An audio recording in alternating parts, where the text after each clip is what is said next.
used to always play Gibson stuff. I actually watched a Jakey Lee video called Jakey Lee Shreds. He had this cool white Charvel. I ended up getting this one. It's a Jakey Lee Charvel. I broke the neck off, so originally they come looking like this with the rosewood board. Yeah, but they usually look like this. And then now my main one looks like this. Got this in 2014. One of the best purchases I ever made because I didn't want to play any other guitar anymore, and I sold everything else after that. And then I got a backup just because I wanted to make sure that I always had that guitar because I snapped the neck on that one. And Charvel wouldn't sell me a new neck, so I had to put a Fender neck on there. And Strats are just, you know, I mean, Fender stuff, you could just throw them off a building and they survive. And they sound good, so I'd rather just go with that for sure. But it took me a long time. It's a hardtail, so it stays in tune more because there's no trem, and I don't use a trem, so.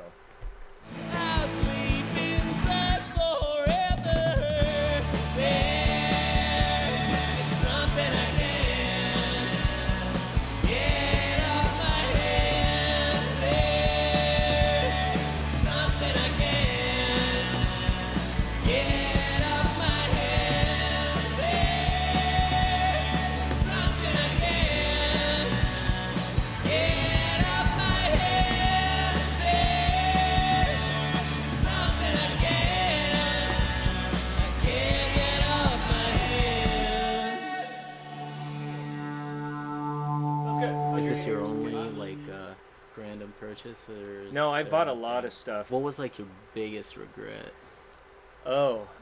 Biggest regret was a Stingray, a mini Ernie Ball Stingray bass. It was really cute. It cost like so much money, way more than these guitars, and it sounded terrible. So that was my biggest regret purchase, and I lost money on the sale for sure. Basically, we're using two backline combos, a Vox AC30 and a Fender Twin, and then basically the Fender Twin is being fed by an HX Stomp that's getting fake pedals programmed by MIDI with the track. Actually, I should back this up because I should just talk about this rack first because everything comes from that. So basically, in order to travel easily, I was thinking we could just put everything in a rack because we're on in-ear monitors now. So we basically at the top, you'll see that we have an antenna combiner. Below that, there's the guitar tuner that just lives with the rack. Below that is the two wireless units. Jack, the drummer, and I are on one of them, and we get our own mixes because you can get two mixes per wireless. Sean's on his own because he's a singer, so he gets his special stuff. And then there's the mixer. The mixer gets the vocal mic feed from a splitter from Sean, so we get it in the in-ears, and also front of house gets it dry so they could add reverb and whatever and tweak it, compression. The second channel on this mixer is the backing vocal track, which is from the records, so that has reverb baked in, and that's coming from our playback machine, this LP16.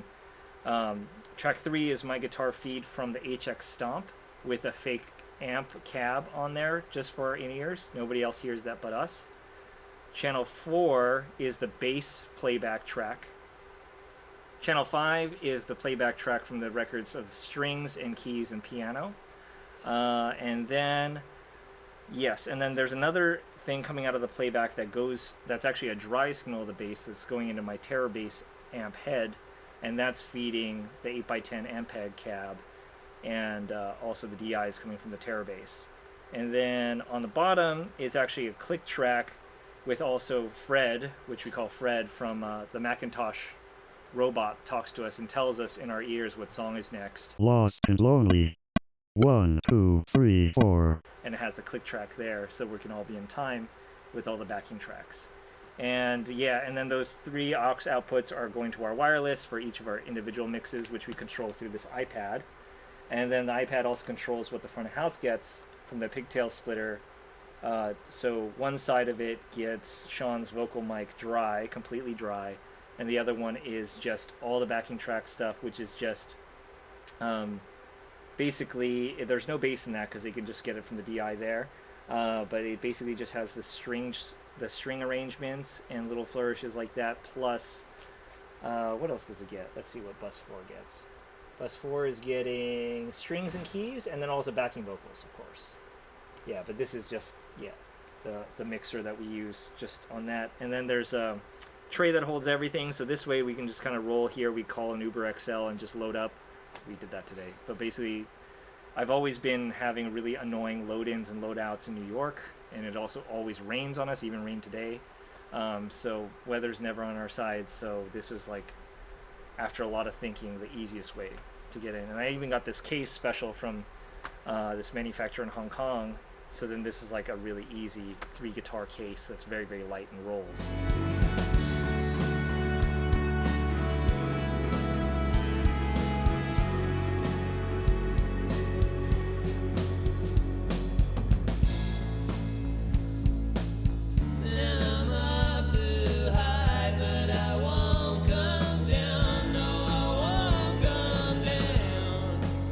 This is separate, so the pedal board is actually feeding a real amp, this Vox AC30 today. And so basically I'm running 2 amps. Fender Twin Reverb is getting the HX Stomp pedals, which is like a rat pedal and a fuzz, like a big muff going on depending upon what it is. And also a bunch of like weird reverbs for Buffalo. And this Vox AC30 is getting what's here. It's really a cool system because like now we only have 3 people in the band. Jack's the drummer, great drummer, I think. As long as you have real amps in the room and a real drummer, then it feels like a real show. Because a lot of bands I saw who went ampless fully, it feels really strange. So I feel like I'm just trying to do a combination so that it feels like real. It sounds much bigger this way, and we've been having a really hard time finding a dedicated bass player, because I used to be the dedicated bass player because I just knew the songs better. But like I think now we can just have my bass tracks from the record going. And we always want that to be perfect, so now it is. And it's in time with the drums and the click. And now that we're all on the click, I think everybody is feeling good about that. The pedal board is made by a company called Holy Board, because you can see there's holes all over it. I don't think they manufacture this anymore, because the guy used to just make this out of wood, which is, was inspired by skateboarding and skateboards, which I always thought was really cool, that it looked like a skateboard. I move my camera, because this is just my camera. So the signal flow is this. It goes into this dongle, my favorite dongle for wireless, because I don't have to like put a pack on and off my strap. It just works. I got introduced to this because I got those wireless Boss headphones to practice at home during COVID and not annoy my wife. This goes into this goes into the amp detonator, which is something I purchased and then sold and then repurchased. And I got to remember never to sell this again, because I keep having to buy this over and over. It has a phase switch, which is nice for things to be out of phase. So let's talk about this signal is what's going into the rack, and that goes into the tuner that feeds the HX Stomp, and the HX Stomp is feeding the Fender Twin with pedals. It's also feeding all of our in-ears with a guitar signal with a cab on it, cab sim. This other channel coming out of the orange is going into the reverb first, because it sounds crazy to have reverb first, so I like that. And this is the RV3, which is the Explosions in the Sky reverb. It just sounds like that band.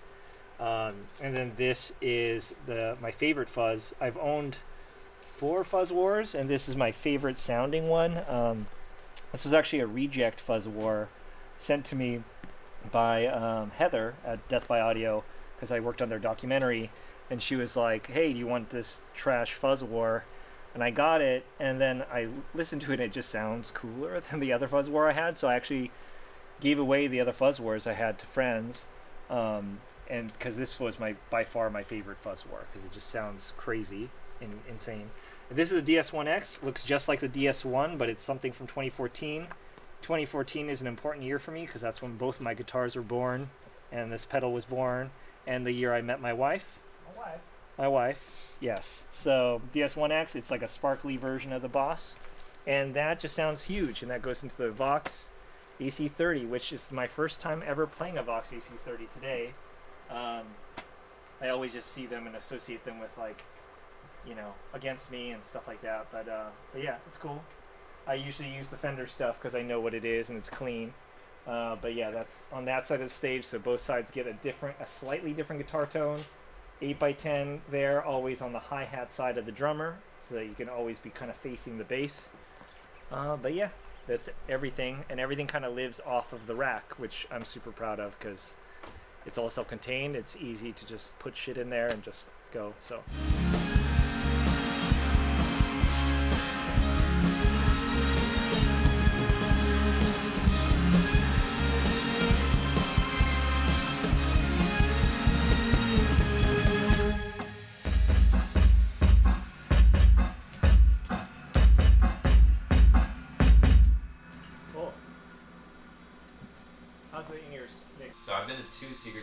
one because I heard that it was them. I was walking past Bottom of the Hill and I snuck in.